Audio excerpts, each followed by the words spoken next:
Você já procurou entender como Mozart, aos 4 anos de idade, pôde executar uma sonata e aos 11 ter composto 2 pequenas óperas? Pascal, aos 13 anos, após ter descoberto as 32 primeiras proposições de Euclides, ter publicado um tratado sobre as seções cônicas? Michelangelo, aos 8 anos, conhecer tanto sua técnica de ofício a ponto de seu mestre afirmar nada mais ter a ensinar-lhe? Paganini, aos 9, ser aplaudido em concerto pelo seu virtuosismo ao violino? Giotto, o pintor, desde criança traçar esboços cheios de naturalidade? Seria herança genética? Certamente não, pois seus pais e outros ascendentes eram pessoas comuns, como foram pessoas comuns seus descendentes. Atualmente, a explicação mais lógica é a reencarnação, ou de que a existência dessas pessoas é a continuidade de um processo que fez com que vivessem outras vidas, o que lhes possibilitou desenvolver potencialidades e habilidades, as quais permaneceram vívidas em suas memórias atuais. Da mesma forma, você já deve ter se perguntado como nascem criaturas ostentando deficiências físicas ou mentais. Ou a razão das desigualdades sociais presentes em todos os tempos e tão acentuadas nos dias de hoje. A reencarnação também, nesses casos, surge como argumento lógico e convincente. Todavia, excluindo-se esses indícios, poder-se-ia provar a reencarnação nos dias de hoje? Estudiosos creem existir o que eles chamam de malha de evidências, decorrentes de várias atividades que vão levando o homem ao conhecimento de si mesmo. Neutralizando o preconceito e o conservadorismo peculiar às criaturas humanas, pode-se afirmar que o número de casos com características semelhantes, conforme uma classificação prévia, não pode ser mera coincidência. Neste programa, procuraremos apresentar alguns indicadores detectados por respeitados cientistas que estudam os mecanismos existenciais.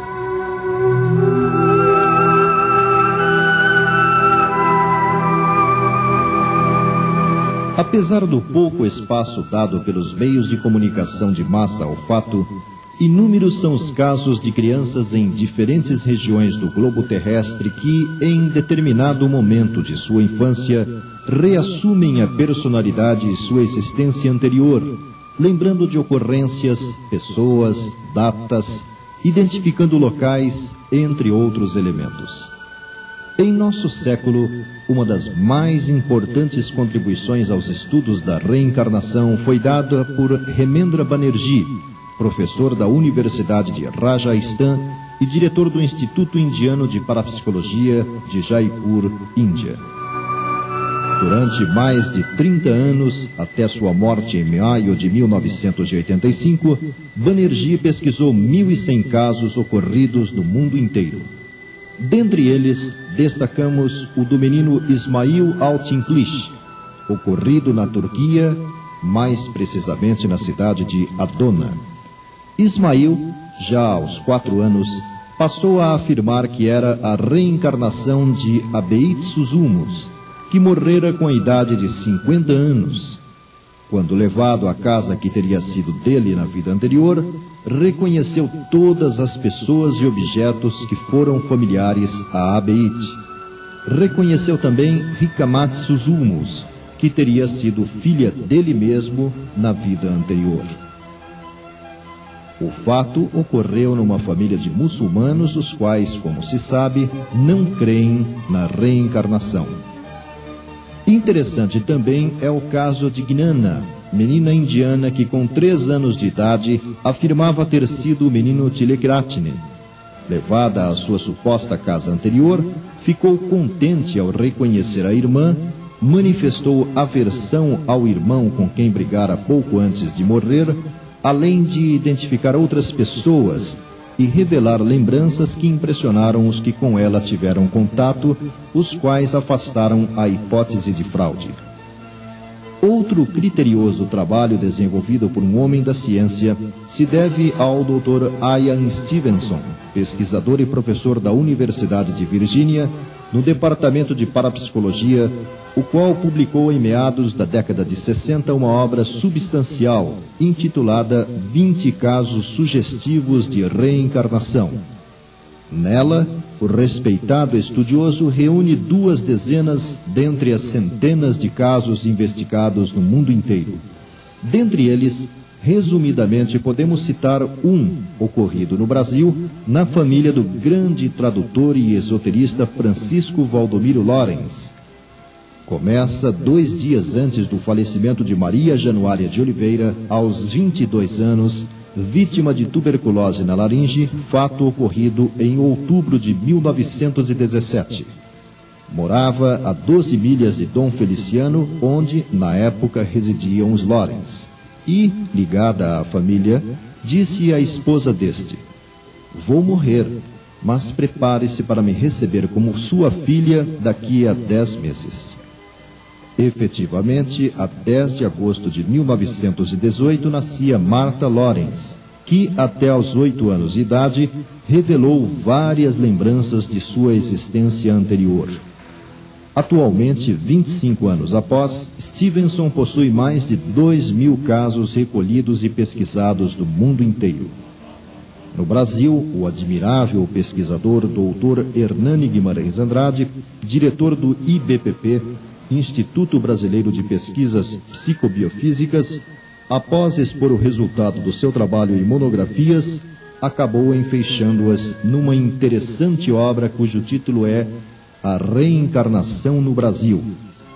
Há, apresentados no trabalho, 8 casos considerados bem documentados, sem falar no rigoroso critério de investigação adotado e empregado pelo pesquisador. Entre os adultos, Edgar Cayce é o caso mais impressionante. Americano de Kentucky, no princípio do século, em estado de transe autoinduzido, assumia uma personalidade anterior, demonstrando conhecimentos adquiridos em outras vidas, receitando, orientando, prenunciando ocorrências individuais ou coletivas, tendo num período de 43 anos feito cerca de 30.000 diagnósticos. Cayce afirmava já ter vivido como alto sacerdote egípcio, em outra vida, em Troia fora boticário, no período da famosa guerra, e em outra, soldado inglês durante a colonização dos Estados Unidos. O mais interessante é que Cayce, antes da ocorrência do fenômeno, era protestante e, por convicção, rejeitava a ideia da reencarnação.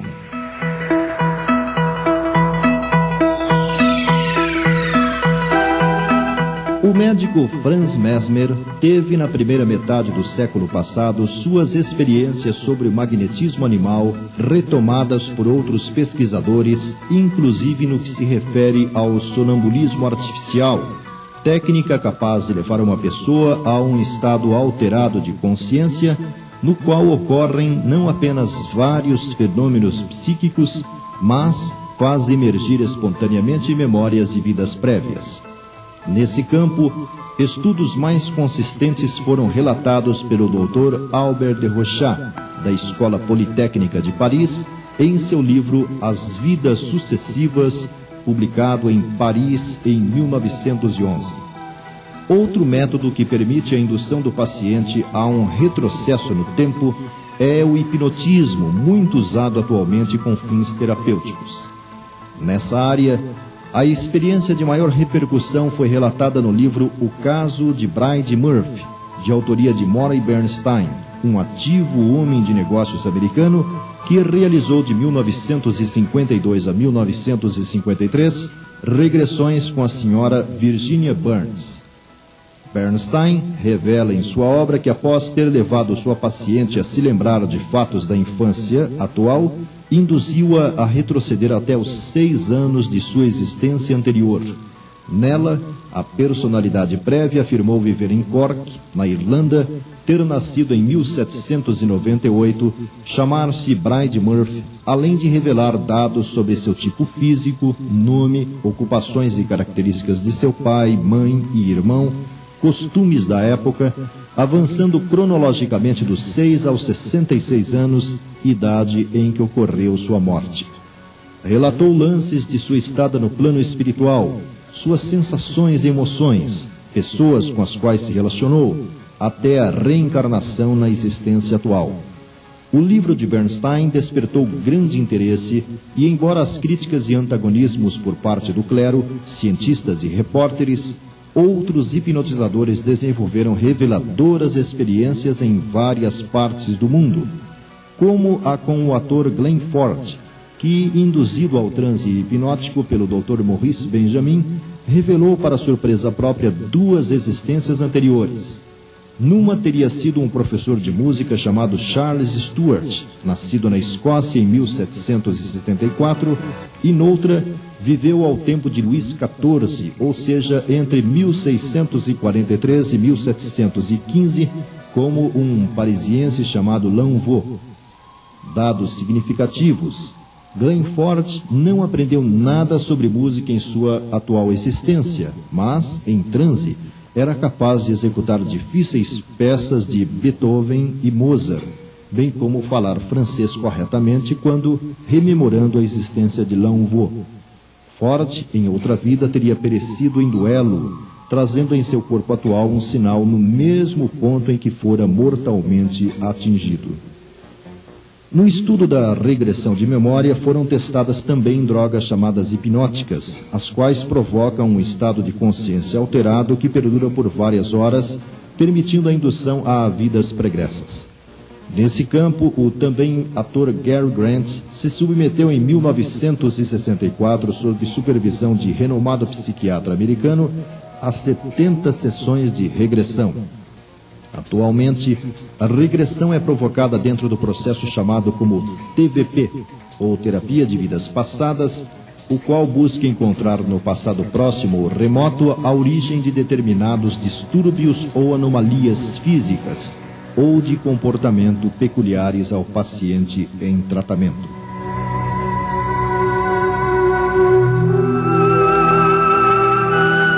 A publicação de O Livro dos Médiuns em 1861 abriu caminho para o conhecimento e compreensão das leis que regulam as relações entre os 2 planos de vida. Admitida a comunicação espiritual, passou-se a avançar cada vez mais na ciência dos mecanismos existenciais, notadamente a respeito das regras que dirigem a sucessão de vidas como forma de aperfeiçoamento do espírito. No decurso de mais de um século, inúmeros foram os médiuns que contribuíram para que se revelasse reencarnações passadas ou a se consumar na apreciação de certas personalidades. Serviram também para o entendimento a respeito das interferências mentais recíprocas entre encarnados e desencarnados nos processos definidos como obsessivos. Kardec, ampliando raciocínios a respeito da obsessão, estabeleceu uma classificação para que se pudesse evoluir na identificação e diagnóstico desse problema que afeta o ser humano. A grosso modo, expõe ele, a obsessão pode ser simples, caracterizada pela fascinação, e num estágio mais crítico pela subjugação. Predominando nestes 2 últimos casos estão processos desencadeados e mantidos por entidades espirituais ligadas à pessoa de quem foram vítima em outras existências. Extenso é o número de relatos apresentados pelo codificador em sua Revista Espírita, parte dos quais reunidos no livro A Obsessão. No Brasil, 2 importantes personalidades da área médica ofereceram sua contribuição para o desdobramento da ideia. O primeiro, o médico Adolfo Bezerra de Menezes, que no fim do século passado teve um filho acometido em determinada fase de sua vida por uma alienação mental e não encontrou nos recursos convencionais da medicina a melhora. Sua experiência com a terapia espírita está relatada na obra A Loucura sob Novo Prisma. O segundo, o psiquiatra Inácio Ferreira, que a partir da fundação de um sanatório em Uberaba, Minas Gerais, na década de 30, passou a adotar experimentalmente no mesmo o tratamento desobsessivo, pesquisa cujos resultados estão descritos no livro Novos Rumos à Medicina, publicado em 1946, e A Psiquiatria em Face da Reencarnação, lançado em 1955. Os casos expostos neste livro apontam para outras existências no que concerne à origem dos problemas de perturbação mental que levaram os pacientes tratados à insanidade mental. Ainda via mediunidade através de múltiplas informações, os espíritos têm ampliado nossas concepções a respeito da reencarnação. Várias são as obras que tratam do assunto, além, é claro, do capítulo de O Livro dos Espíritos. Uma delas, que os interessados precisam conhecer, é Missionários da Luz, recebida pelo médium Francisco Cândido Xavier, assinado pelo espírito André Luiz, como parte da série que apresenta a colônia espiritual chamada Nosso Lar. No referido livro, André Luiz revela a existência na estrutura organizacional de Nosso Lar de um movimentado centro de serviços composto por vários prédios e numerosas instalações destinadas à programação e planejamento de encarnações de criaturas vinculadas à colônia citada. Confessa sua admiração ao conhecer mapas de formas orgânicas, modelos de futuros corpos, seu espanto ao se cientificar da influência da ascendência espiritual nas questões de embriologia, descreve por alto a complicada operação de redução perispiritual do espírito reencarnante, bem como sua ligação ao óvulo fecundado. Outros livros curiosos são Pensamento e Vida, do espírito Emmanuel, e Apostilas da Vida, de André Luiz, ambos recebidos por Francisco Cândido Xavier e que, segundo os autores, se constituem em resumos de aulas preparatórias ministradas a espíritos em vias de reencarnar.